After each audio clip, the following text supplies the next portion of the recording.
केंद्र सरकारच्या ॲडव्होकेट दुरुस्ती विधेयक 2025 विरोधात देशभरात वकिलांमध्ये नाराजी पसरली आहे। याचे पडसाद अकोला वकील संघाच्या आमसभेत उमटले, जिथे विधेयकाची होळी करण्यात आली आणि सरकारला तीव्र निषेधाचा इशारा देण्यात आला आहे।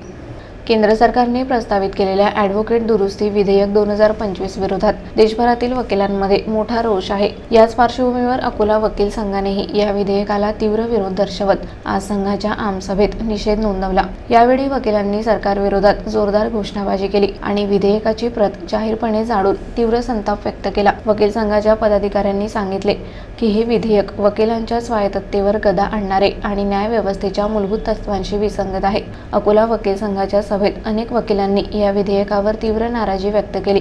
सरकारने वकिलांशी कोणतीही चर्चा न करता हे विधेयक आणण्याचा प्रयत्न केला आहे आणि उद्या पुन्हा सभा घेऊन पुढील आंदोलनाची दिशा ठरवली जाणार असल्याचे सांगितले। वकिलांनी सरकारला इशारा दिला आहे की जर विधेयक मागे घेतले नाही तर देशभर तीव्र आंदोलन छेडले जाईल। आता सरकार या वकिलांच्या आक्रमक भूमिकेवर काय निर्णय घेते याकडे संपूर्ण न्यायव्यवस्था आणि वकील समुदायाचे लक्ष लागले आहे।